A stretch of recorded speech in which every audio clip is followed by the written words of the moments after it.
everyone, and welcome to This Nintendo Life, episode 254. And I definitely didn't just in that time slowly say it so that I could give myself the opportunity to open the document and see that the number was correct. I wrote it in this time. I did you the favor. Didn't leave me hanging. So I have, correct and accurate information all the time, as per usual.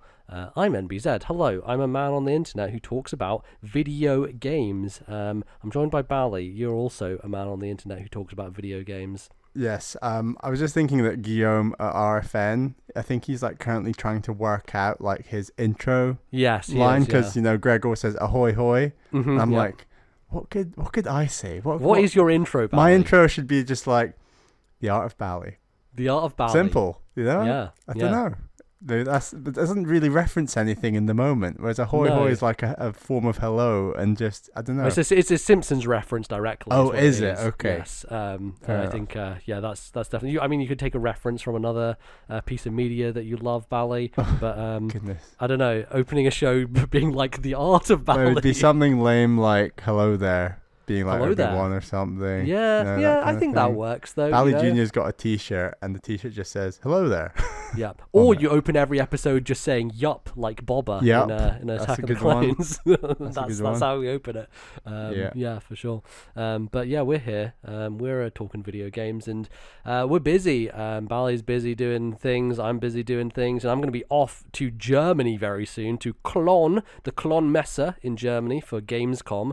Very fun time. But because of that, I'm not going to be here next time to record an episode. So, Bally, it's time to pull the ripcord, finally. We have had a little bonus prepared for a long time where myself, Bally, and good friend of the show, Matt Lorigan, talk about Metroid Prime Federation Force.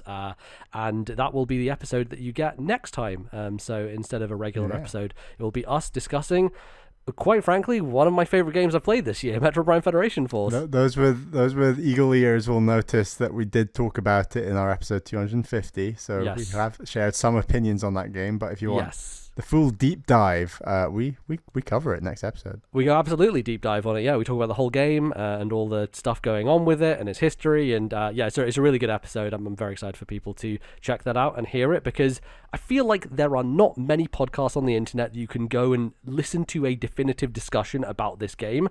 And I'm glad that we did this, and we did it before everything shut down, right? And we're able to get that full experience, co-op online. It's a great time. So look forward to that next episode. But today we have other things to talk about. Bally, what's the show going to entail? For the first segment, we're going to talk about the games that we have been playing. And for the second segment, we've got some emails. So we'll get to those. Absolutely. So let's kick things off. Bally, last week, right after we recorded, a game came out, and it's a very short game, and I thought, you know what, I'm going to take an evening, I'm going to play this, I'm going to play the whole thing, and that's exactly what I did. I played a little game called Venba. Venba is a game that it's been doing the rounds a little bit. Kind of Funny did a fun thing where they interviewed one of the developers, and he basically took them through like a press preview, and they basically allowed everybody in their audience to take a look at that to get an idea of like, hey, this is what happens when the press talk to developers and what they tell them about games and stuff like that. And it was interesting because for me in particular, this game is a game about an Indian family in Canada. If you don't know, and you can't tell from my voice because that's how podcasts work, I am of Indian descent, and it's a kind of immigrant story of these two characters who moved to Canada in, I think, like, it might be the 90s or the 80s, but they moved there for a better life. And you know what part of Canada? I can't remember. I'm not sure if they're actually specific about where it is. I'm not sure if they actually nail that down. But I know that the developers are Canadian, so they are kind of Indian descent living in Canada as well. So I feel like there's definitely some sort of autobiographical stuff going on here. Makes sense. But the premise of the game is that it's a cooking game. So it's a narrative cooking game, and you experience the lives of these characters over a set period of time. There are time jumps and stuff, so you kind of start when they arrive, and then they find out, oh, hey, we're pregnant, so we should probably stay. And then they skip forward like 5 years, and it's like, oh, here's their son and stuff like that. So the intention is to return to India, you mean? Originally, yeah, they're like, oh, we should probably, like, things are hard here, it's very difficult to get a job, there's language barriers, that sort of stuff. But then they realize, oh, we came here because we wanted a better life, and now we're going to have a baby, so we should probably stay here and make the most of it. And so, yeah, it jumps around different periods of that life as the years go on, and yeah, we'll make big time jumps here and there.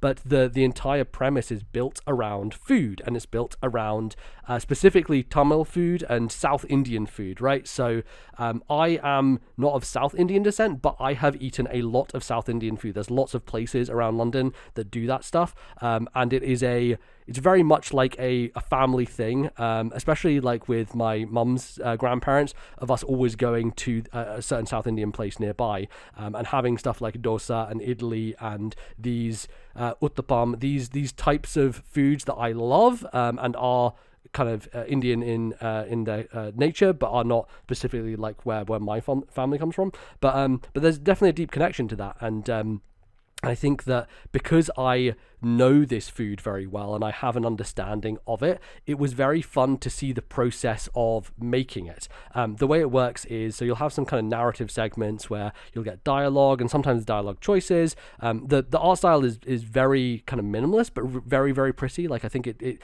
captures a kind of classic kind of like simple vibe, but has some heart to it as well. Like, I just like the look to it. It's very distinctive. And so you have those segments of narrative, but then they are linked together by these cooking segments. So I think the first one is idli, in fact. And so what you do is you have these different tools in the kitchen, and you have to put things together to make the recipe. The problem is that oftentimes the recipe book is either has like a bit cut out of it, or it's covered in some kind of grease, or it's basically so the main character is called Venba, and so her mother's recipe book is what she has, and so she's kind of like trying to keep that connection to her heritage by kind of cooking these dishes, but because it's an old recipe book, it's been beaten up, and there's, not everything is there properly. Also, some of it is written in Tamil, and so it's as someone who can't read that, it's hard to understand what to do as a player, right? So you are basically making inferences and using information, kind of not in a detective-y way, but in a way where you're kind of putting things together and being like, how do I actually make this dish? What is the order in which I should do things? And there are sometimes images and descriptions and pictures that help you to do that. So in this first dish, you have to take the batter and put it into the 3 different slots. But you then have to make sure that when you line it up, there's air holes underneath. So you have to like spin it in a certain direction, and you have to make sure that before you put the batter, you make sure that there is a cloth covering it so that it doesn't overflow, essentially. So it actually took me a few times to do the first one, because I was like, how am I actually putting this together?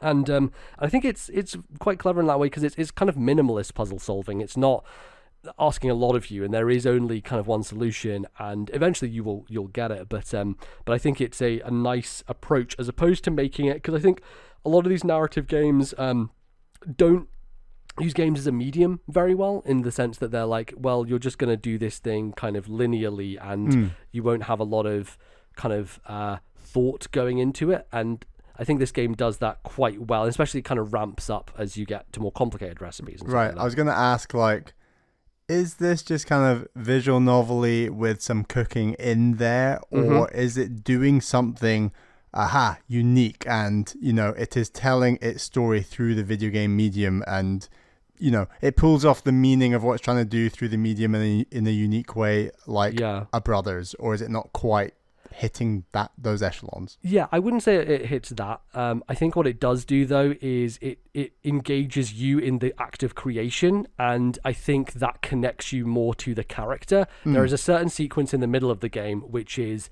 I should say, this game is it's sad. It's a sad video game.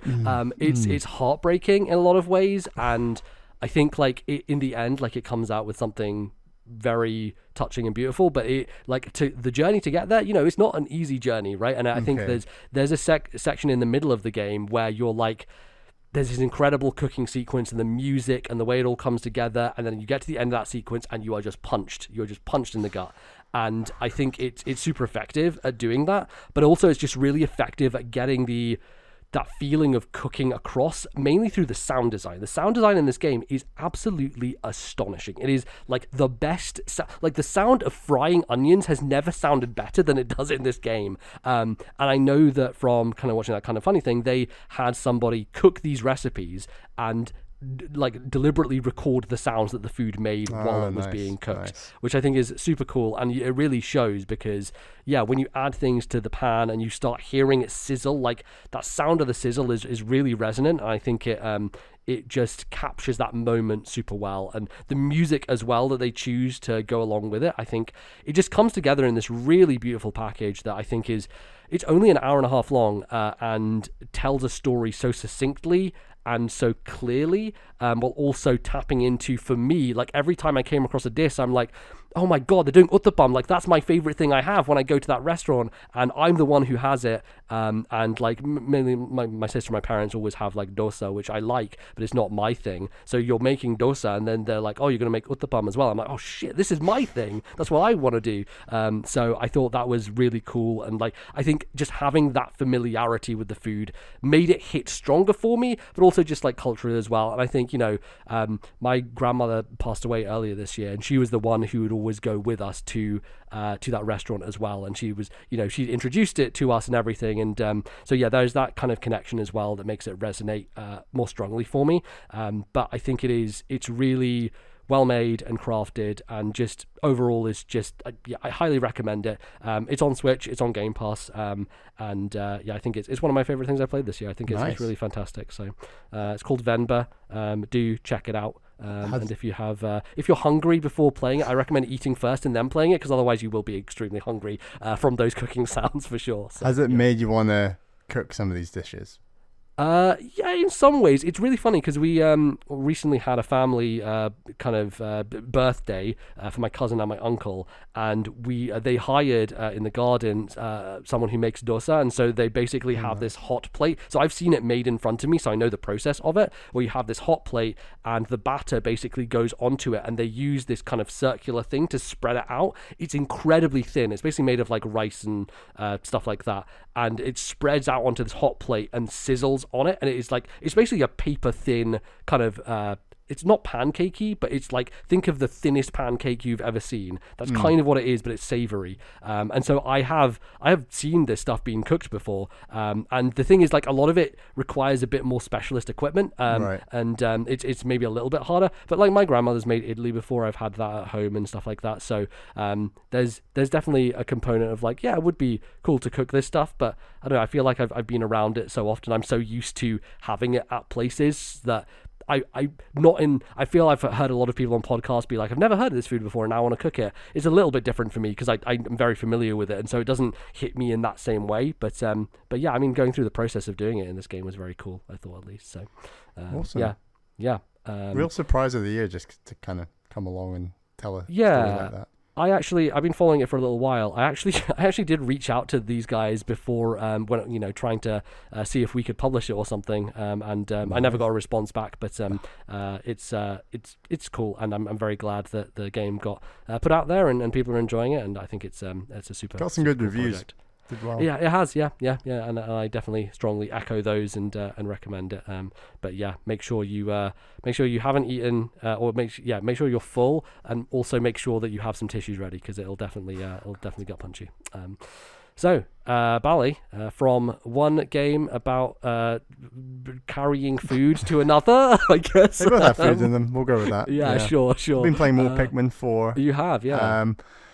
I've been pretty busy, so I'm only kind of maybe 11-ish, 12-ish hours in, and I'm in the third area, and it's really, like, this game is really growing on me. Like, I already liked it a lot, but I just keeps doing its thing, and I'm really enjoying it. I've done the thing that you talked about vaguely last episode of MBZ, where there is a difficult enemy that you cannot defeat, and then you kind of stuff happens, and you find a means to get rid of it. But yeah, right. And yeah, that was hard, and I lost a lot of Pikmin, and I'm glad I'm past that bit. But it was fun. I liked the way it mixed up the gameplay. I didn't think it was too horrendous. It was very, very strange. It was a bit surreal. But yes, I'm glad the game mixed up in that way. I think that there was also that thing that I don't want to spoil, but you were like, oh, Bally, there's something that links to like a game you really like that's really cool. Yes. And I picked that thing up and I was like, wow, that is, yeah. And I was just talking off mic before this episode with you saying like, I think this is why they went with that. But anyway, I don't know. I think it was really cool they included that.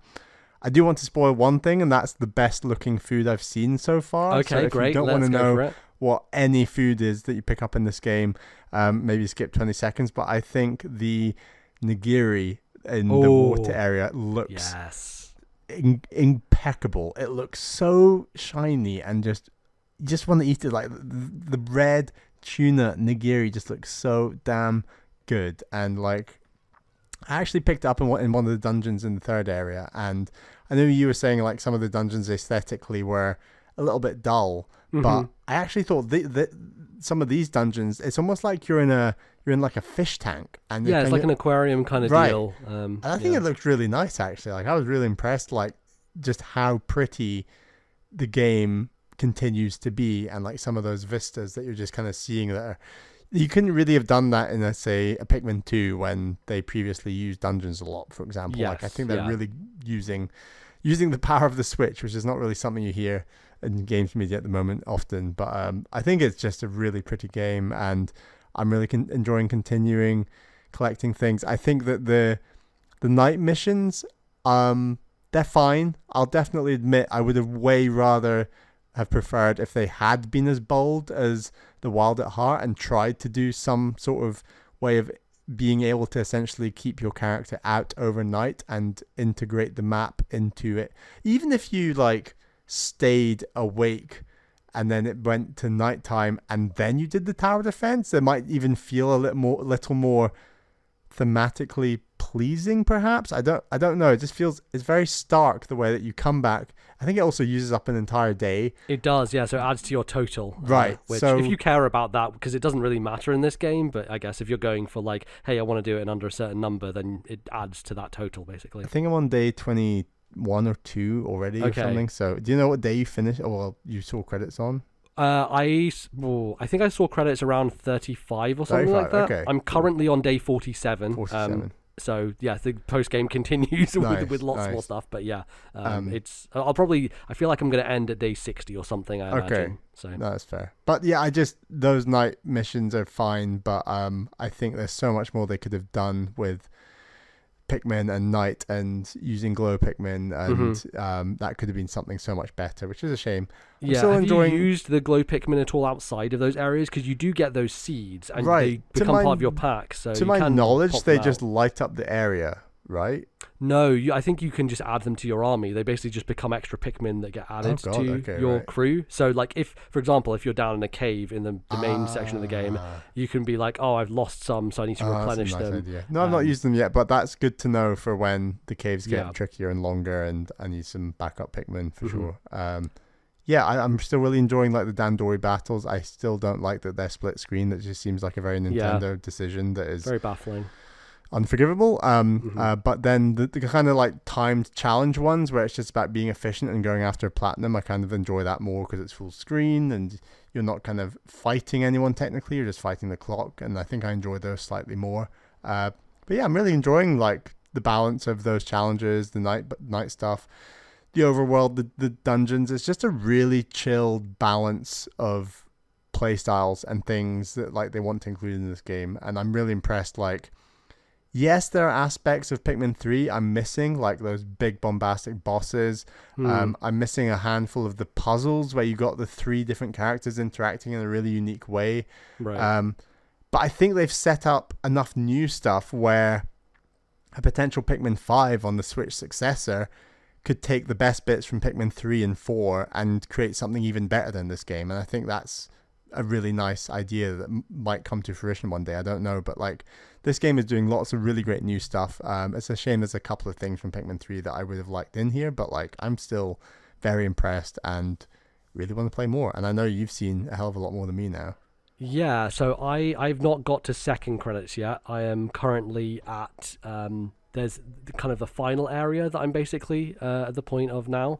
And what I will say is some of the stuff you're talking about, you get a bit more of it post credits. Okay. So you may be a bit more big ass happy. Bosses, but I could be wrong. Yeah. So like you maybe get a little bit more of that. I still not in the same way as Pikmin 3, but like it's improved. I'll say. And I think the difficulty definitely ramps up in terms of you really do have to be careful. There was one boss in particular where I was like, oh wow, I need to use the environment in a smart way, and I need to be thinking strategically about where I'm moving and how I'm moving, because otherwise I will just lose all my Pikmin in one fell swoop here, and that will be really bad. I do like that. I like the challenge.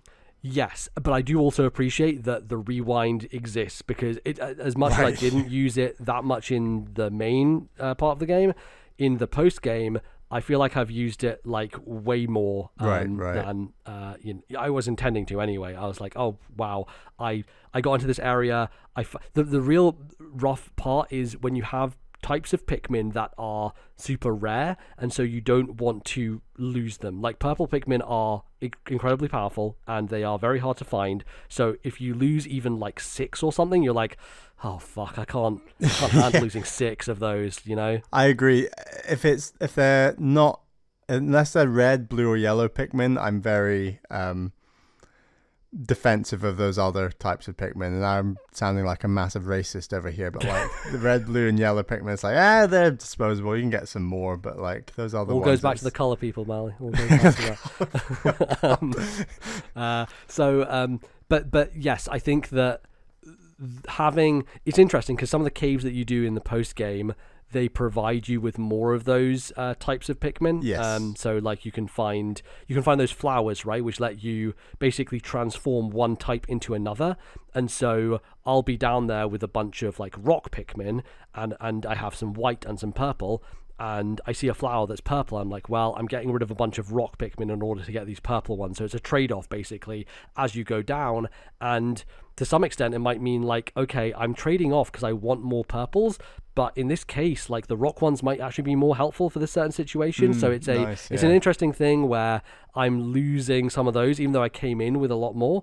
But then ultimately my benefit is, and I want to basically leave the cave net positive. So I want to leave the cave with more purple and more white Pikmin than I came in with. I find myself being more careful, because usually at the end of these caves there is a challenge, and you don't want to lose all the Pikmin you've just kind of you've created in that last bout. And so I find myself being even more careful in those situations because of that, because you want to get back to the surface and be like, okay, now I have 30 purple Pikmin, so I can feel a bit more cavalier about using them, you know. So I've been impressed by how many of the enemies have a hidden attack and have something that's just like, oh damn, like I just thought you were like a plain little fish, but then you just spiked out the whole front of your face and killed 6 Pikmin in one go. I'm pleased that some of the enemies are just pack a punch, really, and they're not just quite as docile as maybe you think they are based on the first area. Like there's a lot more. The crabs are real assholes in that third area. They're super difficult to deal with, and to the point where for the big crabs I was actually using the bombs. I was like, I'm just going to use these bombs to blow up their shell or their claw. Bally tactics. I like it. Yeah, absolutely. Which like I don't remember using items. I think there were items in Pikmin 3 to some degree, but I don't remember really using them. I use items more frequently here. Like it's not that often. It's mainly the bombs, if I'm honest, but I do have a good amount of items, and I think it's one of those things I should think about going to more, because they are super useful and they will save you some Pikmin lives if you do use them smartly. So is your Ochi suit completely powered up? He's almost fully powered up. I think I've only got 2 more things to max out, but it's like he crucial in some of those fights, or you still find the Pikmin way more powerful kind of thing? It depends on the fight. I think for a lot of these fights I'm still riding on Ochi, and so there are certain enemies later on where the only way to damage them is to charge at them with Ochi, which then flips them over so you can attack their soft bit, basically. Like none of the Pikmin will do damage until Ochi charges to actually create an opening to where they can go in on. And yeah, that happens quite frequently later on in the game. Ochi can be super powerful in terms of his movement stuff, where there's a giant watermelon in the third area, and by that point my Ochi was able to carry 100 Pikmin who was able to train 100 Pikmin. Yeah. So I was like, you go over there and just take the watermelon on your own, because I don't have any other means of getting out of there. So yeah, that's really helpful.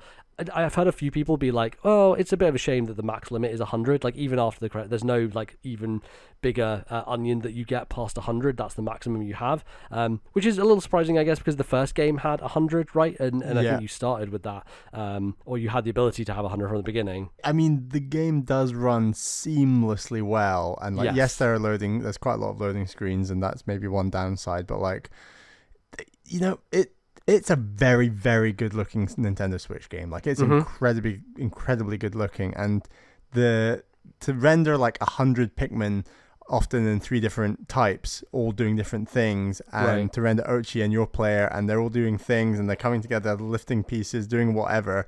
And their AI is like pretty on point. Yeah, like it's surprising how well this game runs. So like, if they don't want to stretch that by going over 100 Pikmin, I'll let them off this time. But maybe that's another thing that could be introduced to a potential Pikmin 5 on Switch 2. Like, that could be cool. I think that's a big jump, though, right? When you think about going back to the original Pikmin games, the AI stuff is probably the hardest thing to go back to, I would imagine, because they were just starting to use the technology for the first time, and having 100 little creatures on screen all at once, like, you're never going to nail it properly. And it feels like you can have Pikmin going off in other side of the map. They'll still be registered as being there, and you can call them all back to the base or to you. And yeah, I think that there's rarely a point where it's my fault that something, where I think it's the game's fault that something's gone wrong with a Pikmin in terms of it getting hung up on a piece of geometry or stuff. It's usually my fault for leaving someone behind. They should go up to 128 though. That is the fabled GameCube number for Mario 128. It is. It's funny, actually. I don't know if you looked at any of the there were some interviews that came out around Pikmin 4's launch. Nintendo had been starting to do not Iwata Asks, but like a similar style of thing with their developers. And a few things came out of that, one of them being that like Miyamoto wasn't really the guy to invent Pikmin. Actually, it was actually these other 2 people who had been trying to do it for a while, and they're part of that interview. They're still on the team and making Pikmin. And another one was the myth that Mario 128 was the idea for Pikmin, and it wasn't. That was never. Pikmin was actually in development before Mario 128 existed as an idea. So yeah, it's interesting, illuminating some of those myths that we've all run with for so many years. So it's cool that Nintendo are doing those, getting that information out there. Rare and reticent as they are to do it, they actually have. So worth seeking those out if you haven't read them. But yeah, I think I'm kind of slow playing the rest of this game at the moment, partially because I'm like, I kind of want to make it last a little bit longer. You know, I think having those the feeling of having a brand new area is really nice in this game, where you're like, okay, I'm gonna hit the ground running, and it's almost it works against you, this feeling of I'm going to do all this stuff in the overworld, and then you get back and your progress doesn't feel like meaningful. The first full day I spent in the first post-game area, I did a bunch of stuff, and then I came back and it was like 1%. I'm like, that's a joke game. I did so many things. I opened routes, but I think like the game doesn't tell you, it doesn't reward you for opening shortcuts or like getting to a place. And I think that percentage is purely treasure based, and then 90% of the treasure is below ground, and it's brutal. I think actually the highest percentage is rescues. So like if you leave a bunch of the Dandori fights, then like one rescue is like 15 or 20%, and it's like, wow, it just feels like a little bit weird in that stuff. But you know, I think that's kind of a minor complaint, I would say, in the grand scheme of things. That what I'm chasing at is that feeling of starting a new area and just discovering a bunch of new stuff and being like, oh, I can do this and that, and I can go and collect this, and which way do I want to go first? You know, there's nice autonomy to it. You can choose your path through it, and you know, as linear as it is, at least those areas are kind of open for you to tackle however you want to, and yeah, I think there's just some really nice stuff still in the late game, and it's adding a bit more challenge. And there, if you are someone who missed the time pressure from Pikmin 3 or Pikmin 1, there is something in this game for you. And I think it's a very cool thing, and the way they handle it is really neat. And yeah, I look forward to it. It's to me, it's like, oh god, this is another extra thing for this game. Like after doing all this other stuff and finishing the post credits, like, yes, there's still another chunk of this game that you can go and do, which is very cool. So I don't know how much I'll do of that stuff, because I don't know. I feel like I've got my fill once I will have 100%ed everything. But there's more to Pikmin 4. It's almost a never-ending gobstopper of a Pikmin game. This is by far the longest one in the series by quite a margin. So, by a ton. You don't have to answer this question if it's spoilers, but does this extra thing you're alluding to, does it affect like your percentage of things collected for the main game? It does not. No, it's a totally separate thing. And it's Are you all like keen to do it? Yeah, I think originally when I first like started it, I was like, oh, is this going to be a retread of some stuff? But I was like, wait, no, this is all like new as well. I was kind of flabbergasted. I'm like, oh, okay, this feels like pretty significant. So my main goal is to just get to the second credits and kind of do all the 100% stuff.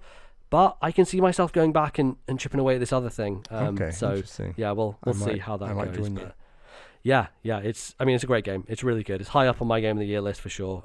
I think it's great, and I'm really glad it's selling well. You know, I'm glad that it's kind of getting a bit more crack through to a broader audience. And what are your predictions for sales of it by the end of the year? Ooh, it's a good question. I mean, it would be great if it kind of matches a Fire Emblem level, so like 3 million. You know, I think Three Houses is about 3 million. Yeah. I think it can do that, and I think if it does, I think that's really good news for the future of Pikmin, because it will have done a lot better than any previous game. So there you go, Pikmin 4, go get it. It's real good. Bally, the last thing that I want to talk about is a game. You've been playing this game a long time. I have, yeah.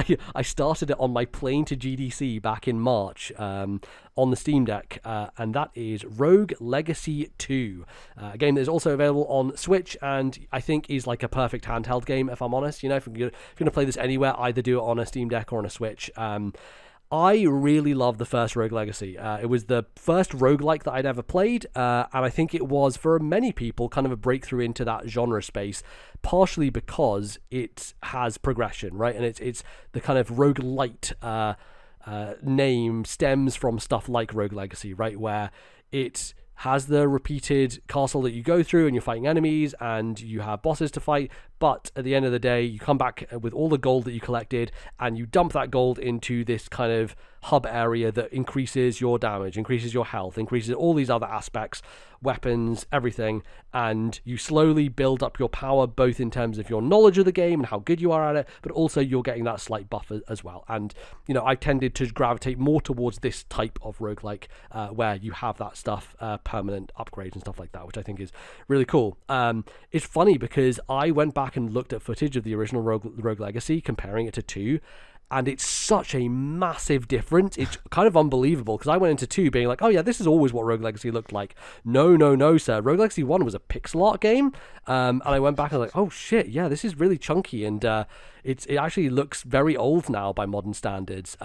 Rogue Legacy 2 is a gorgeous video game. Oh my goodness, it looks so fantastic, and it's one of those things where the art is so amazing that it tricks you into thinking it's fully 2D, whereas every single character is a 3D model. They have painted it in such a way that it looks like a crisp 2D hand-drawn style, and I only noticed this when I was playing it on PC, because when I was playing on Steam Deck, because of the smaller screen and everything, it just looks hand-painted the whole way through. And as soon as I got to my PC, I was like, oh, now I can see that there are actual like 3D kind of characters and everything here. But it's so well done, it's so crisp and sharp that, you'd be forgiven for thinking that was the case. I think this game is fantastic. I think it is better than the first game in a lot of ways, and I think it actually has a really unique setup as a roguelite. The first Rogue Legacy, you were in this castle, and every time that you start in one of the biomes, and you'd go through it, and you would eventually fight the boss of that biome, right? And when you'd done that, you would then have to go to another biome and fight the boss of that biome. And the tricky part of it was that you'd always start in the first part of the castle. So every time you do a run, you'd start there. And so even if you'd beaten the first boss, you'd be like, okay, I'm going to start in the first part of the castle, but I have to get to this area that's usually on the west side of the map. So I have to go through all the opening starting area, fight all the enemies, get there. By the time I get there, you know, maybe I've worn down a little bit, my health is a bit lower, I don't have as many resources, and so I get into that harder area, and then I die quite quickly, and I'm like, okay, I have to start all the way from the beginning. And so I think I played about 20 to 25 hours of the original Rogue Legacy. I never finished the first Rogue Legacy. I beat the first boss of 4 or 5, I think, and actually never got much further than that. I really loved it, and at the time, I was like, well, it's a roguelike, right? Nobody beats these types of games, so it wasn't really on my agenda to do so anyway. I was in the pre-Hades era. I guess so, yeah. Roguelikes. Before I beat roguelike 50 times nonstop. But I think the nice thing about this game is it has a similar setup where there are, you start the game and there's a big door, and the door is covered by like 7 paintings. And the idea is beat the 7 bosses to open the big door to the final big boss, essentially. And that's what the first game was as well. It's like beat the 4 bosses to open the big door at the very beginning. But the nice thing about this is once you have cleared an area, once you have beaten the boss, you get to the next area and there's a teleporter there, and you basically pay 1,500 gold to the pizza lady who stands there. She's a girl who has a pizza slice on her hat. I never understood why. Okay. But I didn't read any of the... There's a bunch of lore in this game, like you come across books and stuff. I just A-button my way through everything. I have no idea what the story of this game is. Do not give a shit. Don't care. And I don't know. I feel like these games feel like they need to have that stuff. Maybe you'd explain why this is a pizza lady. Yeah, maybe they did. They made some deep lore reason, but to be honest, the writing was just, I don't know, it wasn't hitting with me, so I was like, I'm just going to skip all of this.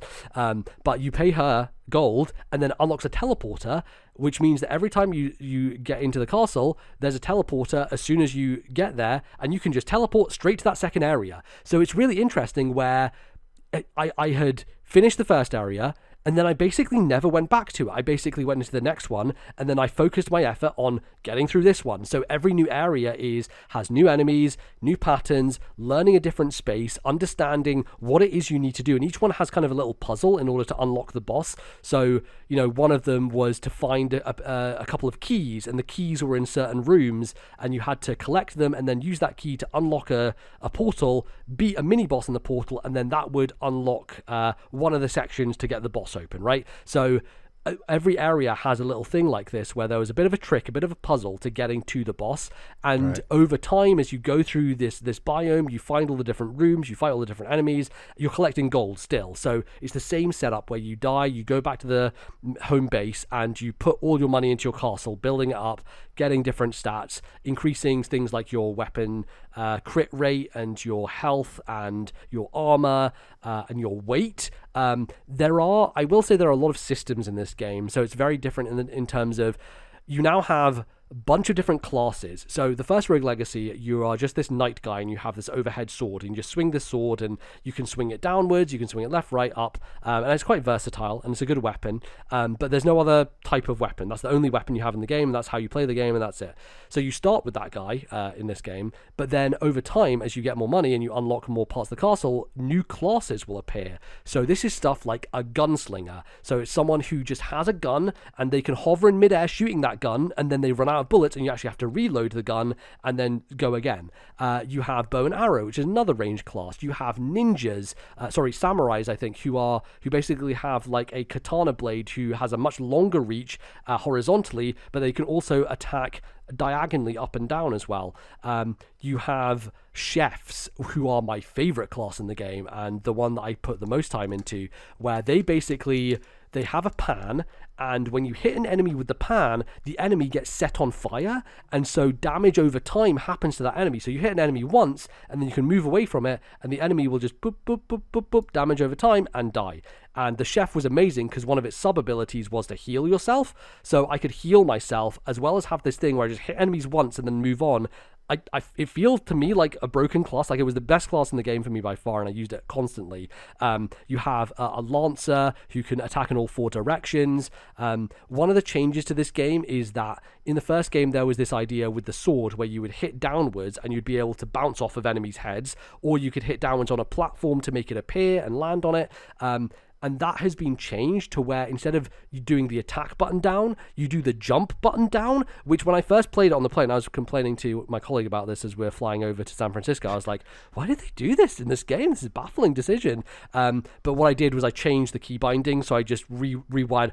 Luckily, I did it right at the beginning of the game, so my brain wasn't messed up by controls, but I rebound all the controls, and I changed it so that it was on the Y button instead. So I had basically a spin dash move, which let you bounce on enemies' heads, and I separated it in my mind as a different type of move, so it wouldn't be connected to the weapon, essentially. So it's basically like it's like a spin kind of bounce.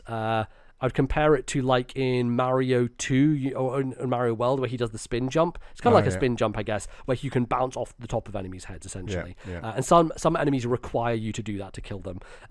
But that's an element to this as well. There are so many classes. There must be at least 15 classes in this game, all with different weapons, all play totally different, and so it really adds a level of replayability and just diversity to your build, so that you can, every time you go in, you're like, okay, I'm going to take the guy with the axe this time, and the axe is different because it's much slower, but it does massive damage on the ground. But if you jump, you start spinning, and you start spinning with the axe in your hand, and it does like a kind of razor blade attack, essentially. So like every weapon feels so varied and different. And obviously I had my favorites that I gravitated towards, and in the end, you know, I focused on particular ones. But I really think it's just such a big expansion in that way, as well as having different biomes with different layouts. Like the second biome is a more horizontal one, where you're going all the way horizontally across the screen, instead of, you know, the traditional castle, which is like rooms all around the place and it's dotted about. Feels almost like a Dead Cells level, actually, because Dead Cells is set up in that way where you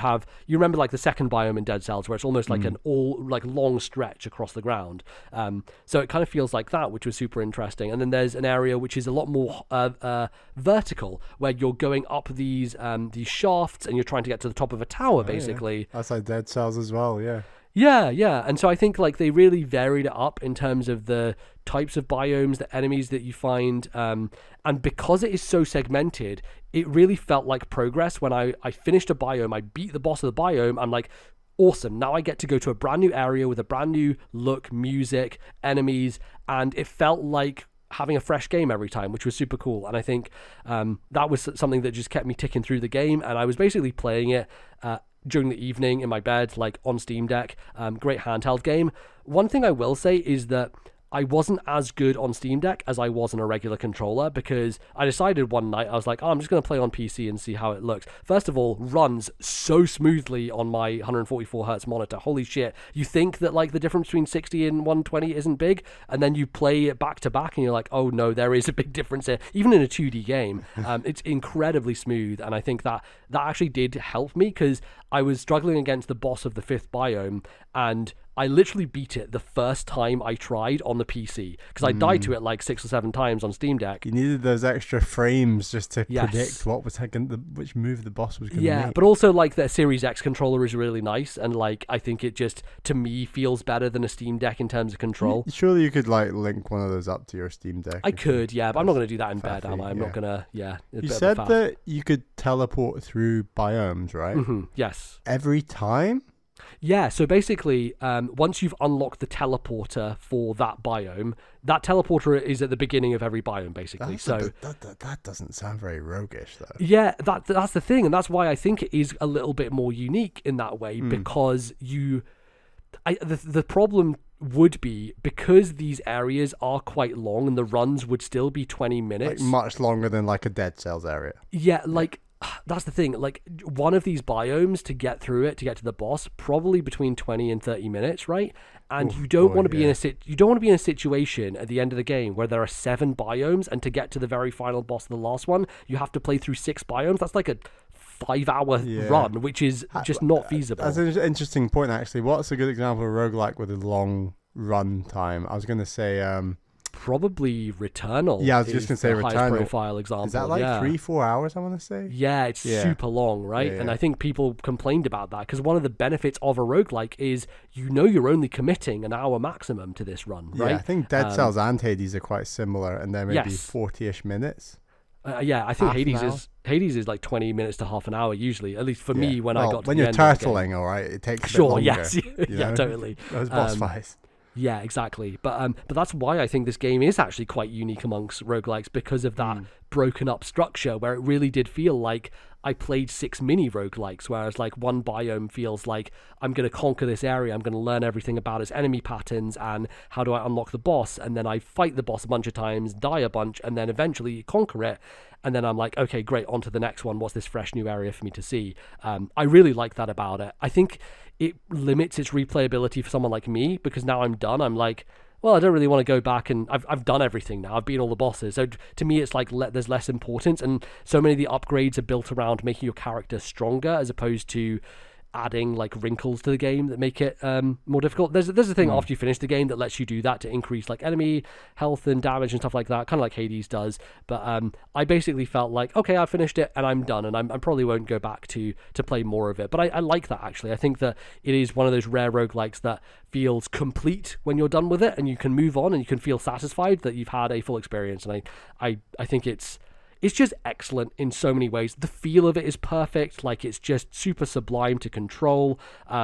I did at the very end, I beat it quite quickly at the end because I decided I'm just going to finish it on PC instead of on Steam Deck, because I could see myself on Steam Deck just struggling too much against some of those harder enemies at the end. The final boss is one of my favorites I fought in a long time. Like, it has great patterns, and the way that it switches them up and the way you have to learn them. Like, I fought it, I think 8 or 10 times, and then I beat it, which for me is like a perfect number. And actually for the final boss, they give you a shortcut to just go straight to it. So you don't even have to go through a biome. You can just be like, I'm going to just go straight to the boss and fight it. And it was a really nice balance of difficulty, super challenging, but in a way that I was like, okay, I know what its moves are now. I just need to be on the ball in terms of dodging out the way and just having the precision to do it. And and I came out the other side being fantastic. I think it's just like a tremendous game, and definitely one of the better roguelikes that I have played. Nice. Strongly recommend it. And I think at this point, just play this one as opposed to the first one. I think it just makes sense. What about the lore continuation? I mean, you'll just miss out on why she has a pizza on her hat. Right. But I'm sure that you can work your way around it. The one thing that doesn't quite work for me in this game is like there are systems in there that feel a little extraneous. You know how in Slay the Spire you find like artifacts, right, which increase stuff on your run, and you get bonuses, and sometimes they'll just really help you break the game, basically. Yeah. You find those here. They're called relics. They have this system which is a little confusing, where you have this percentage gauge, and if you get a relic, it takes the number off that percentage, and the percentage is over 100. So say your percentage is 186. You can pick up a relic that is like a percentage of 30, so it'll take that 186 down to 156. Basically, if you take too many relics, your percentage goes down to under 100%, and when you go under 100%, your health and mana get reduced.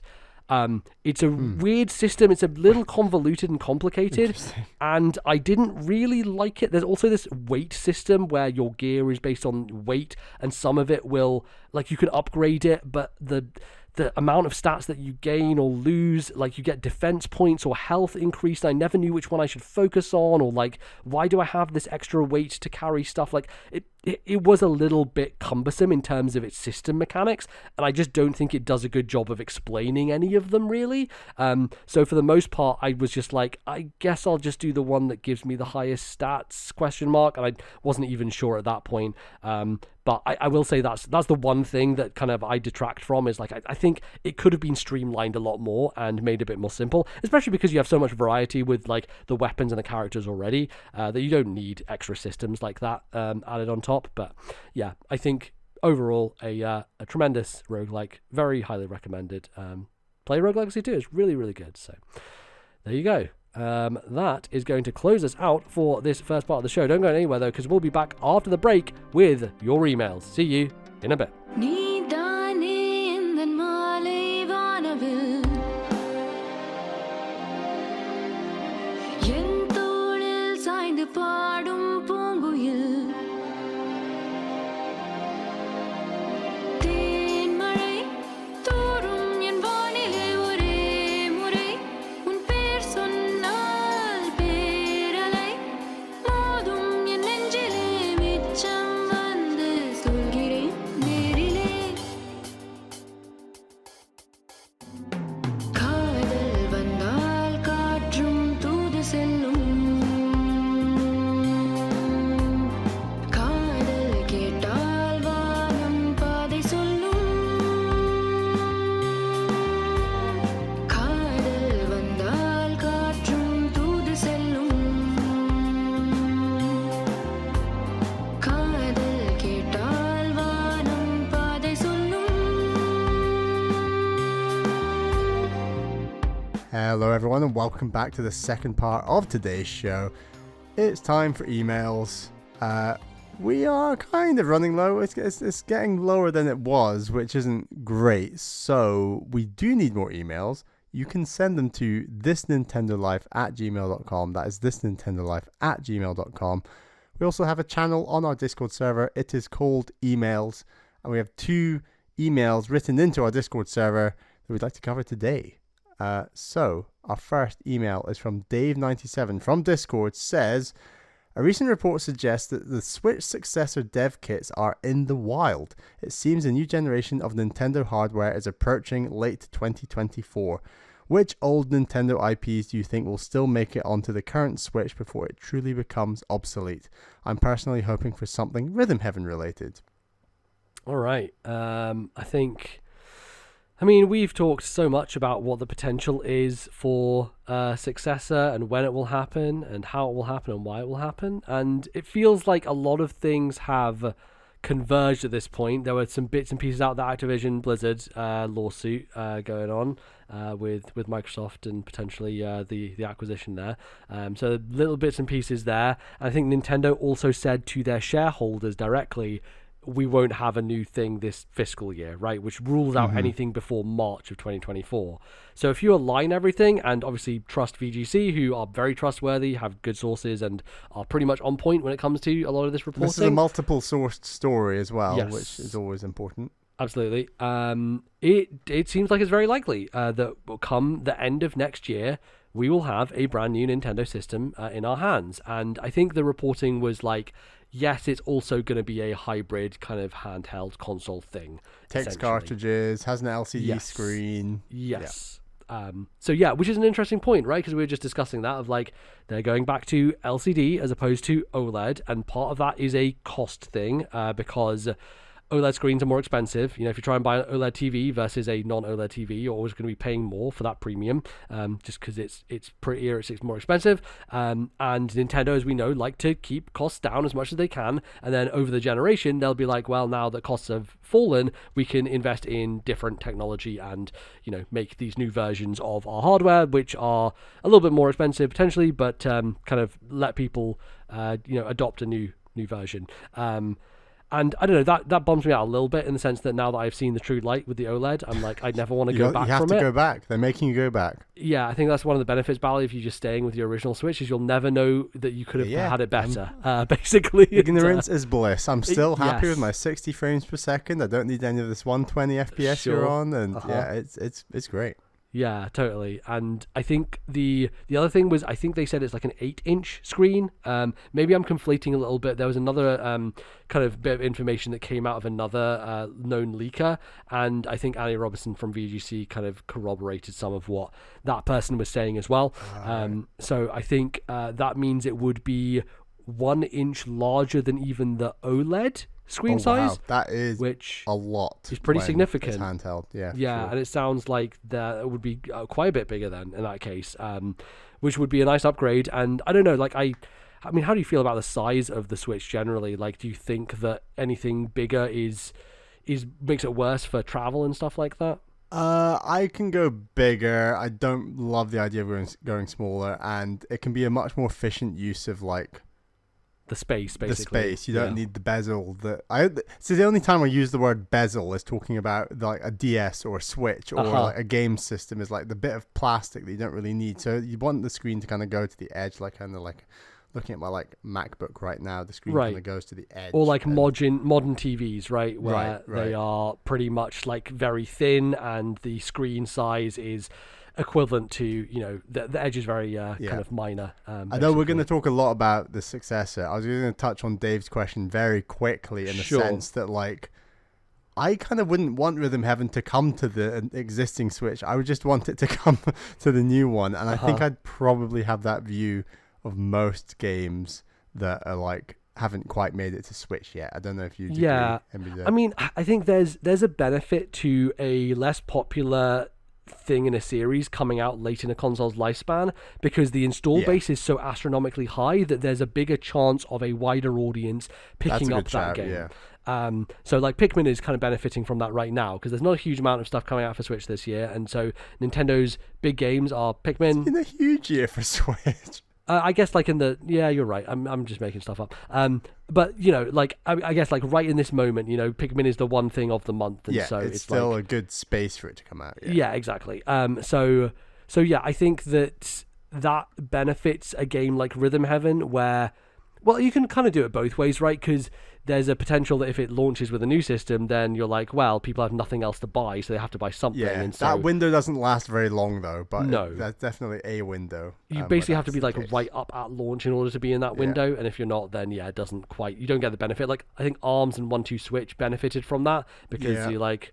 Some I guess even say Xenoblade Chronicles 2 benefit from that as well. I mean, I'm not. I probably wouldn't. Golf story. Yeah. I wouldn't disagree necessarily. I mean, that's the thing. Like, quite honestly, like Xenoblade's success is a lot of it on Xenoblade 2, right? Like, that was a Switch year one game, and I think a lot of people who would not have picked up a game like that otherwise did, and that led to the growth of the series, right? Like, really, the current era of Xenoblade, why it has become a mainstay for Nintendo, is because of how successful the second game was on Switch, right? It sold really well, and it meant that they could greenlight sequels and continue to develop them, and it's now become a main franchise for them. So it's definitely something to think about, and I don't know, like, we're getting a sequel to Super Princess Peach, quote unquote, at the end of this Switch's life cycle. So that's one of those like unknown, forgotten IPs.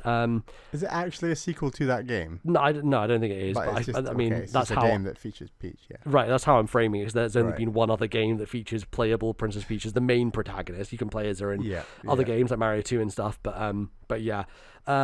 Like, they've covered a lot of bases, and there's not a huge amount of stuff still coming. I mean, the main stuff that hasn't come is stuff that we've been waiting for multiple generations, so it's not like it's suddenly going to appear at the end of the Switch's life cycle. We even did get Advance Wars, but no F-Zero, no Wave Race. No Punch-Out either, which has been absent for a little while. I think Punch-Out's a good shout, potentially, because it's a bit of a simpler kind of style of game and has a little bit lower barrier to entry potentially. So I wonder if that would be one that could still make it. I don't think anything that we don't know about that is first party Nintendo is coming. I think the time has passed. I think we're gonna get Peach and potentially Metroid Prime 4, and I think then the new system's going to launch, and I think that it feels like they're holding up dev teams, especially the 3D Mario team, to launch with a new thing. There's the potential the new system could launch with 3D Mario and Mario Kart, and that would just be like an ideal launch double, right? Do you not think that, like, what we have seen is, okay, there's going to be another WarioWare game? Do you not think there's the potential for, here's one more Mario Party, here's one more, something that has already come to the system? I think you're right on, like, Mario Party or Mario Sports game or Kirby game, because there's of course, there will be a Kirby game. Take it to the bank, like, and let's guaranteed. So when do you think this Switch 2 is going to come out? We're thinking, like, October next year? Yeah, I mean, I think there's a chance for it to be slightly earlier May than that. I don't think May. Like, if we're talking late 24, right? Then obviously it has to be any time past March of the fiscal year, right? Right. So I think like September is probably the earliest it comes, I would imagine. Like, November is a traditional console launch month. It always has been. And Nintendo haven't been in that cycle for a while because Switch was a March launch, and I guess Wii U was a November launch. I remember getting that in November. So I think I'm going with October. I think because it gets everything flowing before that November hype train, and Thanksgiving and everything, Black Friday, right? Black Friday, right? Exactly. Yeah, that probably makes some sense. Mario Odyssey came out October. Yeah. It's definitely possible, and I don't know. There's just still a possibility that it comes out early 2025 instead. The thing is with Nintendo Rumours is nothing is set in stone. We forget how long the rumor mill was for the Switch. Even though Nintendo was in more dire need of it with the Wii U, that rumor mill felt like it went on for over 2 years. Like it did, because it really did. Nintendo started the rumor mill because they came out because the Wii U was doing so badly. They were like, NX is a thing, and people were like, what? NX, okay. So Nintendo like said to their shareholders, like, our new system is codenamed this, and it's going to come eventually, way earlier than they usually would have done, because they were in dire need of doing that, because otherwise people were going to stop investing in them and leaving them behind. So they kind of had to. One thing that's not confirmed in the rumors is backwards compatibility. Yes. I would bet my house that it will be backwards compatible for two reasons. Okay. One, Nintendo always make the successor to really successful systems backwards compatible. So the successor to the Wii U was backwards compatible. The successor to the DS, 3DS was backwards compatible. But on top of those successful systems, I think they have a really good track record of making handhelds backwards compatible. That's true, yeah. When you think about Game Boy, Game Boy Color, Game Boy Color, Game Boy Advance to DS, DS to 3DS, all of those had like a lineage of backwards compatibility. And it was only the 3DS to the Switch, which is obviously a very strange jump, that hasn't really made it. So like the fact that Switch has sold so well, and that these rumors corroborate the cartridge system, I'd be shocked if there's not backwards compatibility. Now, if your games can seamlessly transition over is another question, but I think, will you be able to put your cartridges of your Switch games into the successor? I'm very confident you will be able to. I think we could have a similar situation to 3DS and DS where Switch 2 cartridges just have a little tab on them instead. Have that tab. Just a little tab. Which basically makes it so that you can't accidentally put them in an old Switch. I think that's what they did on the Super Nintendo as well, between regions, I want to say. Oh, interesting. I remember someone saying you can like shave off either the European or North American, I can't remember which one, and then it'll work on the other one, and it's just right. Yeah, totally. So yeah, I think that definitely makes some sense. There's an argument to be made of like leaving everything behind so that you force people to buy new stuff, but I feel like Nintendo has such a giant ecosystem, and the world is just a different place now, right? Like everybody in a modern era expects, with Apple devices, with all the other platforms and consoles, there is a broad expectation to keep your stuff onto the next platform. And it's a retention mechanic as well, right? Because as we've talked about with the Phil Spencer stuff in the past, where he's like, well, we lost that generation because that was the one where everyone made their accounts and they had their libraries. But this is Nintendo. I know, and that's the thing that holds me back. Like when you bought your OLED MBZ and you wanted all your playtime to carry over from all those millions of Switch games you've played, and then it didn't. Nope, it didn't. And so that is the one thing that always gives me pause is, with everything that we say, we must remember this is Nintendo. They are lunatics, and I think someone recently was saying like no analyst has made money from predicting Nintendo just because it's just fucking impossible. They will do the leftist turn. They just make decisions in their own little bubble. Oh, of course. Wow. And like, as much as the world has moved on and everyone understands account systems and carrying things forward, and if you buy a new phone, you can just transfer everything across and you keep all your old things and it's fine. Nintendo and Nintendo. And so they may very well be like, nope, you're going to restart all over again. And I'm really fascinated to see how people would react to that, especially a lot of normies out there who just bought, because I mean, it's sold 130 million copies already, or units. The latest financials came out as well, right? And like Mario Kart is past like 55 million. Every game is selling stupid numbers. Tears of the Kingdom already at 18 fucking million copies in like a handful of months, which is astronomical. But yeah, so what I'm saying is a lot of regular people out there who are buying Switch, and I think they're going to probably soon find out that Nintendo are a fucking weird company if they decide we're not going to carry anything forward. Hey, buy all your games again. It's God. I think the one thing that gives me a little pause on that is that Furukawa did say, hey, we are planning to carry forward this Nintendo account system. Now, a lot of people are reading into that and being like, great, this means I'm going to download all my games. No. That's not what that means. That just means that the thing you use to log in to your Nintendo account right now, you'll be able to use it to log into the next system. Whether that means your purchases will be available, or that they know about your purchases, and we know this because they've done transfers. Exactly. You might even have a list on your new system of all your previous purchases, but it won't let you download them. Yes. No, and I absolutely believe Nintendo would do that as well, right? Yeah. But there is that shining light of like Furukawa said, hey, we're planning to keep these people. And, it makes sense if you have a subscription business to say, hey, we have subscribers to this thing. We should probably keep those subscribers subscribed to that thing, which is another thing to discuss of like, every time we talk about virtual console stuff, me and you are like, we've been around the block like 5 times now. We know that they're going to be like, and hey guys, Super Mario Brothers, it's here. Are you so excited? You could play Mario 3. And we're going to be like, you why would you do this every single time? Okay. They start again from the beginning. There is a caveat this time, and the caveat is that this is the first time they've had a subscription. So yes, that's true. I would really question, and I wouldn't put it past them, like you've suggested. Like, I think that there's every chance that they roll out a new subscription service, which is separate entirely. And then, as you say, they roll out Mario Brothers 3. Here you go for the month of February. Get excited. And yeah, there's every chance they do a new subscription service. But God, please carry over the subscription service. Like, come on. Like, I don't know. That would be... It's not going to shock me if they even come out and are like, Nintendo Switch Online NES games are coming to Switch 2. And the first 10 games are what's the one? Duck Hunt and Mario Brothers 1 and Ice Climber.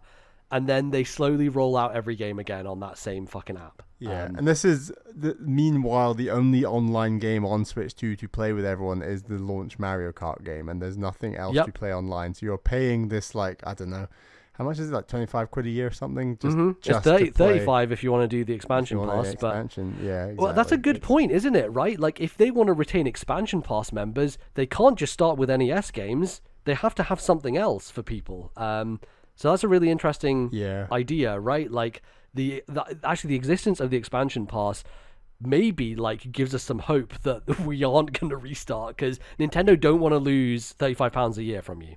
They equally don't want to launch with something spicy that takes limelight away from their launch games. And I would argue to a fairly hardcore Nintendo audience, like many listeners of this show, I think launching with something like a GameCube library would potentially make enough waves that they would be reticent to do it. And, but you know, like, they want to focus all their energy on Mario Kart and the 3D Mario game at launch. They don't want to start talking about like GameCube Virtual Console on their Nintendo Online system. They want to just focus on those two games. So I think even if you got something as good as like GameCube, it would be down the line. And you have to remember, like, Nintendo have already made a lot of money from remaking, just porting. Remaking in some ways is debatable with Metroid Prime, for example, but porting Super Mario Sunshine as part of the 3D Mario collection, and, you know, there's a bunch of other GameCube games on Switch as well from other publishers, right? Plus there's Pikmin 1 and 2 that they've just done this year. So, like, they are porting Nintendo GameCube games still at this point, where, I don't know, maybe those ports now mean that they can actually accept that they made some money off of the GameCube Virtual Console, well, off of porting GameCube games, and now they can actually put them out on an online service. Who knows? I don't know. It's just, if you take all of the negative things, I think those are the things Nintendo will keep about the new system, including stuff like Joy-Cons, for example, with Joy-Con drift, and, like, who knows what they're going to do in terms of that question. That's another question that you've answered. And then they'll throw away all the good stuff, like a large video game library on the Switch Online service, for example. Like, I just think, I think there's going to be lots of good about this new system, but like everything else, there'll be something that just drives us mad. A bit like Nintendo Switch without having like a soulless shop and a soulless menu, stuff like that. Stuff like that really annoys Nintendo fans. It's not hard to do, but Nintendo. No, we're easily triggered. We're very easily triggered. Okay, so like from an OS perspective, number one, do we get themes that are not just black and white? Number two, do we get an eShop that has any sense of life or vibe to it, or any sense of discoverability at all, so you can find any games? I think on themes, if we're getting them, it's not for like 2 years in. Like 3DS themes, when did they come in? I feel like they weren't that soon. I mean, the thing is, 3DS was so busted at launch. It didn't even have an eShop. We had to wait 3 months for the eShop to exist on 3DS. Right, exactly. I feel like themes came in like 3 years after launch or something crazy. It was a long time. Yeah. I'm confident the shop will have energy day one. Okay. And number three, will they have a solution that isn't telling you the nearest fucking 5 hours you've played a video game?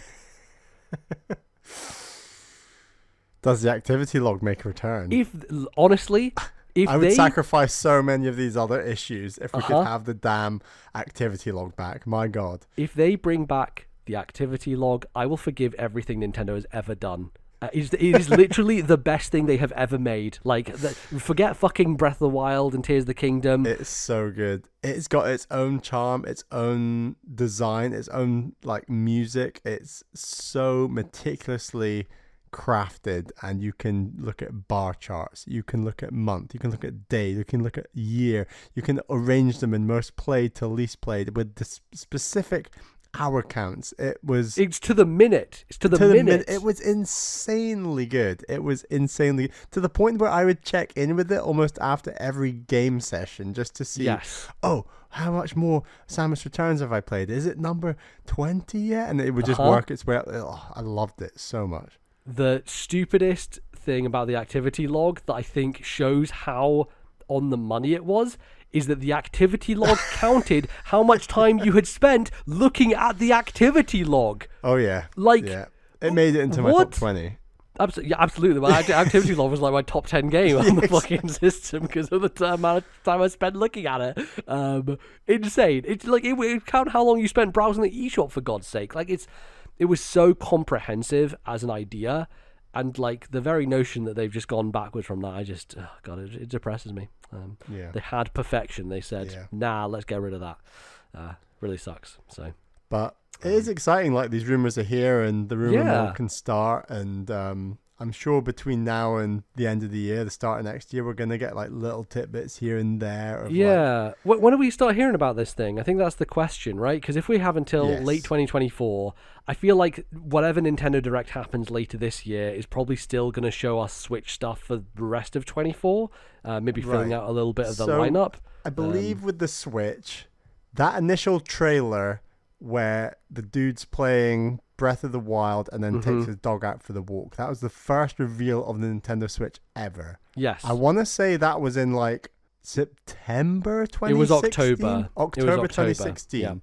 So then you had the few months, and then the big Tokyo on-stage E3 style show was January 2017. Yes, that's correct. And that was like ARMS and the most incredible Zelda trailer of all time. And we came away from that one a bit lukewarm. And then the system launched in May.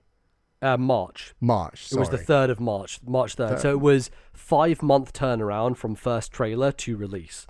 Which is kind of wild considering how long the initial rumor cycle was. Like we were saying, it was like for 2 years. So right, it's why people were losing their mind so much, right? When Nintendo tweeted out that image of Mario behind the curtain, the internet was just frothing. It was just like unhinged shit. If I think we see this thing before the end of the fiscal year to get the shareholders excited. Like, I think we see it between January and March 2024. That's a really interesting idea. And then I think shareholders go, ooh, it looks like the Switch, it'll sell really well. They're all happy. And then Nintendo do a big old direct in, I don't know, June, July. And then the thing comes out September, October. Yeah. Like, that's I think that makes sense. Yeah. I wouldn't be surprised if they held it until the summer and did what they did with Switch, which is just like a few months turnaround. And they can afford to do it even more so now than back then, because they have tended to, and you know, there's exceptions. Metro Prime 4 still hanging out there 6 years later. Yeah, I'm still convinced that's coming to Switch 2 and not Switch, but perhaps they feel they have to honor what they said. But yeah, but like, you know, with most games now from Nintendo, they're like, by the way, Mario Wonder exists. It's coming out in like 5 months. You know, so I think like doing that with a system also viable. And you know, to the masses, it doesn't matter that much because the masses won't start hearing about it until a month before it comes out usually. So for a broader audience, I think, you know, doing it around the June time, like a similar time period to what they did this year, which is like wait for everyone else to do their E3 thing and then go out on your own and own the conversation. I think that's very viable and very possible. So, and I wonder if we start seeing some games that get announced around that period and we're like, that seems like it would be on a Nintendo system, but it doesn't get announced for Nintendo. And then they do the same thing they did this year where it's like, oh, by the way, it's coming here. Yeah. What do you feel for launch lineup? Is it looking like Mario Kart and 3D Mario? I think that's safe. I think they would be lunatics not to launch with Mario Kart, given how fucking long it's been since a new one. and the success of the current one, like it makes sense. I think because the first year of Switch was so successful for them, they'll probably spread it out. So the question is, do they do 3D Mario at launch and then Mario Kart a couple of months later? I think that actually makes more sense because you're guaranteed to get hardcore people day one, and you may want to get more momentum a little bit later into the year. So having Mario Kart be your November game, for example, if you launch with a new 3D Mario and that's the launch title, and then the next month in November is Mario Kart, that probably makes a bit more sense because that's the driving force for people more casual people to buy the system, right? Right. That would make sense. In terms of what else, I don't know. Like, really, 3D Mario is the one thing that everyone's been clamoring for and feels very weird by its absence. I think, like, your kind of thing earlier this year, you talked about Metro Prime 4 coming a little bit later in the system's life cycle. I think that makes sense as well, like a February, March 25. It doesn't speak launch game at all, does it, Prime 4? Like, it's too niche. Yeah, but like launch window, once they have a few systems under their belt and people hardcore are still clamoring for stuff, that's a good time to drop that as well. Yeah. But they also just want to make sure they're pacing themselves properly, because they don't want to shotgun burst every single big IP within a small period of time, and then you have a similar situation of the second year of Switch where it's like Smash Brothers and Let's Go Pikachu, I guess, right? Like that was kind of the lineup. So maybe better to hold things back a little bit. Hey, Sakurai says he's up for more Smash. So he says he's up for it. They haven't called him yet. Don't let him. Yeah, my goodness. That poor man, he just needs to retire. I mean, he's a YouTuber now. I don't think he makes games anymore. He just makes YouTube videos. So he's having a good time. But it's exciting times. Finally, we're gonna get there to a new system. Yes. And we will talk a lot about it between now and I'm sure every time a little bit of a rumor comes out, we're gonna say something about it. But yeah, Dave 97, you've started the ball rolling. Mm-hmm. The hype is building.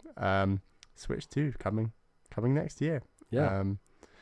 Right. Let's move on to our next question, which is from Raf on Discord, who says, "We like to think of game series as just continuing on in perpetuity, but not every series is meant to last for decades on end like Mario, Zelda, or Final Fantasy.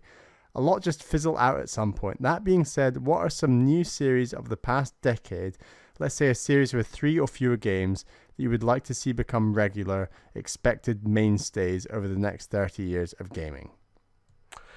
Yeah, this is really interesting, because when I started to think about this, I very quickly realized that there aren't a lot of things that qualify for this. I was looking at hey, what are like the biggest games of the last decade? I'm like, these are all sequels to things that have existed beyond this decade. And I think that speaks to the weirdness of this decade in games, in that for a lot of the kind of bigger stuff, it is continuing on with franchises that have existed for a while. And there's some new stuff in there. But I think a lot of the new stuff, it doesn't come from places like Nintendo, it comes from other platforms. And the types of games that those are, I look at them and I'm like, no, I don't want to see this in another 30 years. I think that this should just stop after a few games and then be done. I mean, a good example is one of your favorite series, Bally, Horizon, where I'm like, I look at it, I'm like, no, like I'm more like, I feel exhausted thinking about one more of these games, let alone 25 more. And I think Sony thinks the other direction, because they supposedly have. Is that predominantly narrative reasons or gameplay mechanic reasons, or a bit of both? I think the reason is it's the same video game every time. And I think the problem with, and this is the problem with a lot of modern games, is that they're like, we're an open world video game, and people just get fucking tired of it. Look at Far Cry, for God's sake. Far Cry is such a tired, overdone series. Like, it's the same example. Assassin's Creed thing. Assassin's Creed is the same. It's mixed it up a little more than Far Cry, maybe, but not right. Much. And I think Final Fantasy is an excellent example here, because it's a great franchise that is so different every single time it comes out. And Mario and Zelda, they fit that mold. Yeah, exactly. I would say Zelda a little less so up until the recent shake-up, because you could argue that, from Ocarina to Wind Waker to Twilight Princess to Skyward Sword, like there's a framework and a structure there, but at least from a kind of visual aesthetic perspective, they always go in wild different directions, which has always been one of my favorite things about the Zelda series. And Mario constantly is doing weird stuff, whether it's like new 2D games or the 3D games have two different splinters to them. There's also the isometric games with the 3D land, 3D world. So Mario has such variety, and also lots of spin-offs as well, which helps keep things fresh. I think that's the other thing, like Mario, Zelda, and Final Fantasy, they all have the core main series that are very different, but they also have a bunch of spin-offs that are very different as well. They all started in the early 80s, I want to say. Yeah, exactly. They all started in such different forms than they are now.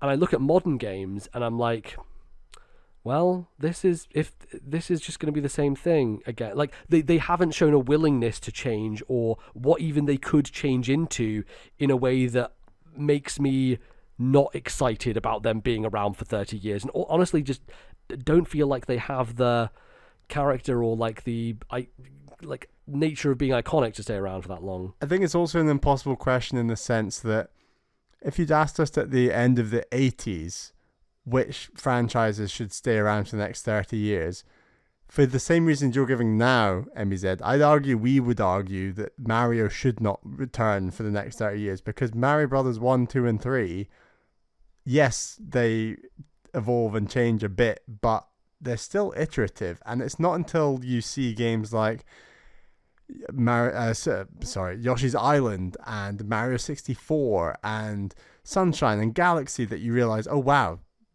Mario is a series that reinvents itself. You don't know that at the end of the 80s or the start of the 90s. So I think that yes, there are lots of series that have started in this decade, but it's too early to tell whether we would want them around for the next 30 years because we don't know how they would reinvent themselves. That's true. I think the difference there is that we were so technologically inept back then that there was so much room and growth and possibility. And I feel like the space we're at in games right now, there is some innovation, but like it's certainly not happening on a big scale. It's extremely marginal. And so I look at an open world game like Horizon, Ghost of Tsushima, all these types of games, and I'm like, well, like what direction do you go in with these, really, right? Like how do you keep this fresh and not sacrifice what the selling points of these games are, which is big, endless. Yeah, exactly. Big, endless, open worlds full of stuff. Now, Sony might have a different opinion because it seems like they have like 11 Horizon projects in the works or something stupid like that came out, and I think that's across like all media, right? So it could be comic books and stuff like that, right? But that I don't know. I look at a lot of those things and I think how do they justify themselves continuing over that period of time? I'm not sure that they do. So, yeah, I think it's quite tricky. Were there any, Bally, that popped up for you of ones that you do think? One series that is quite a bit older than 10 years old, so I'm cheating, because within the last 10 years, I think is really, really tough. A Nintendo franchise that we think has as much Nintendo energy as games like Zelda and Mario that I would like to see for the next 30 years keep reinventing its formula and change stuff up is definitely like Luigi's Mansion. Like I think it can work really nicely as the slower, more methodical Luigi game to Mario's more audacious bouncing around game. And I think Luigi's Mansion 3 juxtaposes Odyssey really nicely is what I'm trying to say. Like it's a very different pace of game, but it allows that creativity, the Haunted Mansion creativity that Nintendo has is a very different energy to the way that you explore a world in, say, Mario Odyssey. And I think that theory can change throughout the next 20, 30 years. Like that, the idea that you have the faster paced jumping guy and the slower paced peek behind the curtain guy is a really strong duopoly that I think Nintendo should keep going with between Mario and Luigi for the next 30 years. Yeah, I think it's maybe a struggle to think of how that would work, because to me at the moment the name Luigi's Mansion in itself is a limiting factor. It feels like just because it denotes that you must have a similar setting, a spooky horror kind of. I mean, I think the mansion can be dropped from the name and it becomes Luigi's something. Right. Yeah, exactly. And I think that would be a good way forward, and that would work in the same way that we look at Zelda and Final Fantasy and Mario in the terms that they change every time in a different way, but still keep the heart of it. And I don't think the hotel in 3 is a mansion. Yeah, but it's still like the idea of a enclosed setting horror experience, right? Like a ghosts around the corner and he's a scaredy cat and he has to run away. And I think you can still get Luigi's personality in there without having a kind of horror tinged setting and kind of building out that way. That'd probably be the best approach to do it, I think, to make it something that continues and stays on. But I don't know. The way this question is phrased almost feels like Luigi is part of Mario, right? When you're saying like Mario, Zelda, and Final Fantasy, I almost think of them as like giant sub brands underneath which it's a sub Mario brand for sure. Yeah, you can kind of put things. So yeah. And I think the thing is, like, you don't really have many of those giant sub brands anymore, you know, or giant brands that then spawn sub things. Nintendo's lucky to have lots of them versus other companies.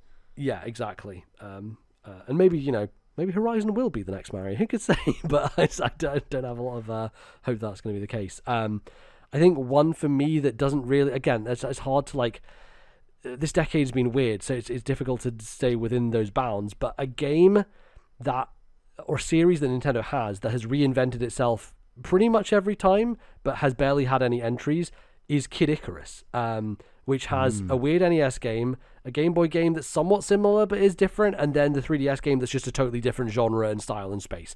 And I think what Sakurai did with Uprising was he opened the door to make this series be whatever it wants to be, essentially. And I think that's freeing, because it means whatever the next Kid Icarus game is, it doesn't have to abide by any rules. It can kind of go in whatever direction it wants to, whether it wants to stick with the kind of Star Fox-esque flying things mixed with the on-ground kind of combat sequences, or if it wants to go in another direction that kind of hones into another aspect of the character, you know, like, I mean, Kid Icarus honestly has some of the best writing in any Nintendo game, and like its chops are almost like visual novel worthy. Like you could see an entire kind of narrative game built around Kid Icarus. I think there's a lot of flexibility to that franchise and what the life that it was injected with when Sora and Sakurai kind of took it over. That I'd be really interested to see some more regular entries in that series,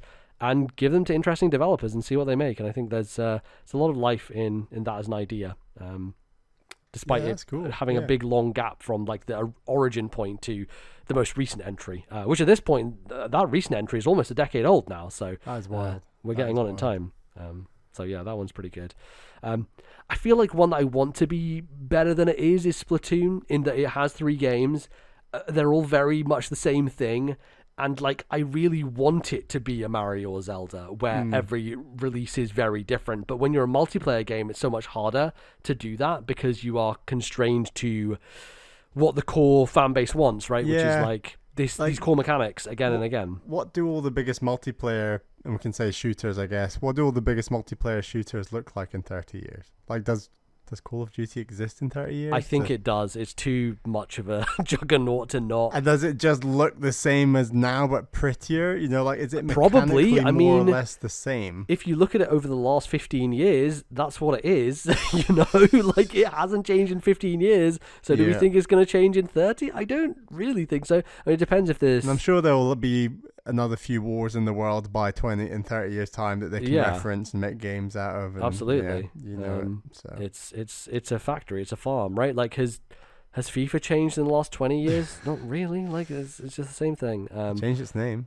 Yeah, it does. Oh god, I'm very interested to see how that goes. But yeah, I do think that stuff like that makes it hard. But I've railed again and again on this show about, like, give me weird Splatoon games. Give me a fashion spin-off. Give me like a strange, like, unique genre mashup with Splatoon, because it, like, the world and the universe is so cool and that it has such a vibe to it, and they can do so many weird and interesting things, right? Like, talk about Venba, a weird cooking game in this episode. Make a weird Splatoon cooking game. You could do that. Yeah. You know, you could do cool stuff in that space, and I think that it is rife for exploration. You know, like, I feel what it did with its single player in 3 sets it up to have a potential, like, platforming adventure with Splatoon, where you are using those mechanics in a more Mario fashion, where it's much more about the platforming challenge and the combat of it. And I think that would be super interesting. There's directions you can take that series in a 2D landscape as well. Imagine a 2D Splatoon game, like a side-scrolling Splatoon 2D game would be a great idea. And I think Nintendo, with their propensity to make 2D versions of games still, are one of those companies who would do an idea like that. And I think they would do it really well. So the mechanic in Mario Odyssey of like jumping into a pipe and you become 2D and you go in the wall. Yeah. Like, I'm super shocked that's not been played with in any Splatoon game in a similar way, where if you're inking yourself into a wall and you're going like, why doesn't that wall become a 2D game in a Splatoon setting? It works amazing for Mario with the pipe in Odyssey. I love it. It works fantastic. But there's definitely, the world of Splatoon is incredible, and more ideas need to happen there. And it's a little bit of a shame how similar Splatoon 3 is to Splatoon 1, purely like mechanical level, even though 3 is a fantastic game with an amazing single player campaign we've talked about. But like, there's room to do things in that world, and want to see them do it. I'd argue you could even, it's a lot less of a fleshed out world, but it was a really cool world, was ARMS. And like, just what's the background on those characters? How does it work? Like, Nintendo are great at creating these worlds and characters, and sometimes when a series doesn't do that well, like ARMS, we might not ever see an ARMS game again, and that's a shame. I'd even throw in that argument for F-Zero, with a fantastic cast of characters that we know. Well, there was the comics, and then there's been a few games, and GX had an interesting story mode, but it's like, you could do so much with those characters, like an F-Zero fighting game, like there's ways of reinventing that world. And, oh my god, dude. Yeah, I don't know, just it's nice that Zelda and Mario get this crazy reinvented treatment every time, but like, they can totally be bold and try it with other areas. Yeah, for sure.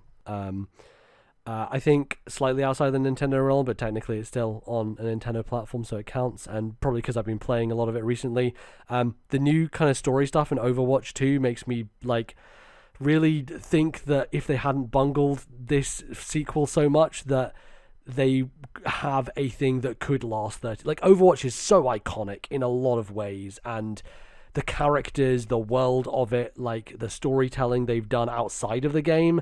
There's so much scope for variety with all the characters and all the mechanics that each of them has for like 20 different games, right? You could do so much different stuff with that universe. Like, it's ripe for experimentation and weird spin-offs and unique side games. And like, the core of it is still like, hey, this is a shooter and a kind of team-based thing. But I feel like you could evolve that in a lot of different areas and make it something that lives, because it has that iconic status, and feels like it should be a mainstay over the next 30 years, if not for the way that they've bungled it in a variety of ways. But it's like, the taste I have now of those story missions, I'm like, this is really cool. Like, why is there not a whole single player Overwatch game like this? Like, it would have been so good, and they just haven't done it. And I think that's a real shame, because that's a thing that I think is super cool, that could have been one of the greats. And I don't know if it will end up being that, if it will survive the next 30 years. When this podcast is still going in 30 years, can someone write in and remind us, and we can cover this conversation? We can double check and see if Overwatch still exists in 30 years. Yeah, we can see, is Call of Duty still what it is? Is same Splatoon game still going? Are Mario and Zelda still redefining the industry 30 years on? Like, I want to know.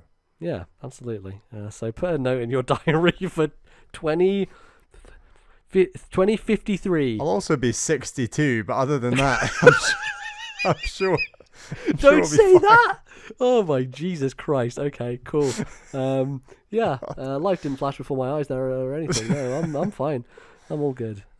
Cool. But yeah, thank you very much for your question, Raf. That's a real thinker in the end. Yeah, for sure. Good. It's nice. Lovely. Well, I think that's going to close us out. Bally, if people want to send their emails into us, where can they do that? Please email ThisNintendoLife@gmail.com. That is ThisNintendoLife@gmail.com. And like I said at the top of the segment, we've got a channel in our Discord server. You can leave a question, a comment, over there. The channel is called Emails. Absolutely. So get over there and get right in. Send us some stuff. Always appreciate hearing and hearing from new people as well. So if you've not written in before, always a good thing to do. So as mentioned at the top of the show, next time in 2 weeks we will have a different episode. It will be Metro Prime Federation Force, the Ultimate Special, featuring a friend of the show, Matt Lorigan. A great conversation, and please do listen to it. Even if you haven't played Federation Force, I think it's really worth hearing, and it may convince you to pick up the game. I think at this point you'd have to get it from a second-hand shop, because unfortunately you can't buy it from the eShop anymore, because Nintendo closed it down. But the online still works for it, and so if you're able to get a group of people together, it's well worth playing. And we'll elaborate it on in that episode. But yeah, do get listening to that next time, and then we'll be back with another regular episode after I'm back from Germany and all that stuff is done. So looking forward to it. It'll give Bally some time to maybe finish Pikmin in the meanwhile, and get ready for Mario Wonder coming in October, right? That's October 20th, the same day Spider-Man 2, and 10 days after Forza Motorsport. It's all happening. There's no number. It's just for Forza Motorsport. Yeah, it is all happening, and it will continue to happen. And you can continue to follow us as it's happening by going to places on the internet to find us. You can find me on Twitter at LordMBZ. Where can they find you, Bally? I'm on Twitter at Ballyman91. That's BALLYMAN91. Fantastic. You can also find me on Threads at LordMBZ. You can also find me on Blue Sky now. I'm now there also, even though no one, I don't know. I feel like Blue Sky is such a members club that I don't know anyone on there because it's so closed off. So I'm like, cool, I guess. The thing is with Blue Sky, here's the thing, Bally. I got at NBZ. I'm at NBZ. What? I didn't even get Lord MBZ. Wow. I got NBZ. So fucking first time in my life. There's no way I'd be able to get Bally at Bally.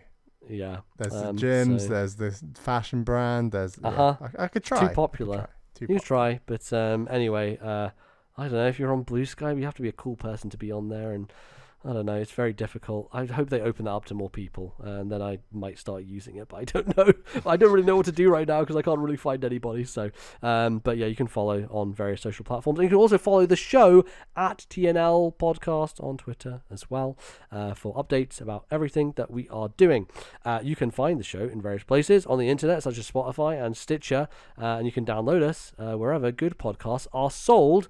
You can, however, also support us directly monetarily by going over to patreon.com/ThisNintendoLife, and you can get some bonus stuff, some bonus episodes. Bally would like to thank some of our patrons. Yes, thank you to our $10 tier plus patrons. They are Zach S., Thomas, Matthew, Albert, Wicked Gamer UK, Alan, and Turtle. Thank you all for your $10 tier plus support, but thank you also to all of our other patrons.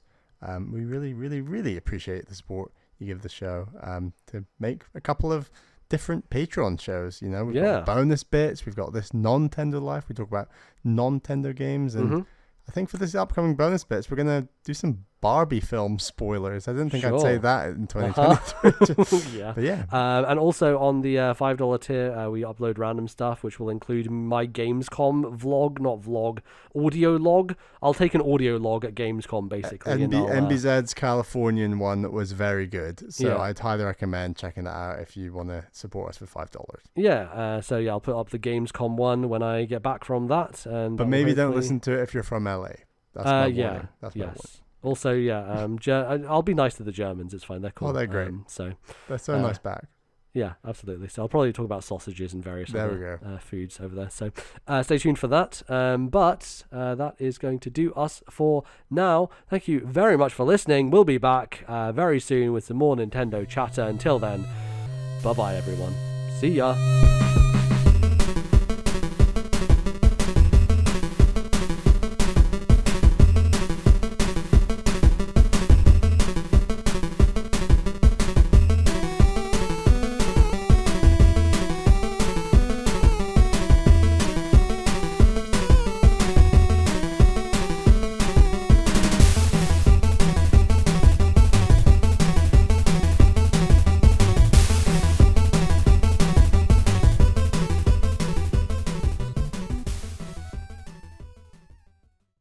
The musical interlude used on today's show was Nee Dhaane from Venba, copyright Visai Games 2023.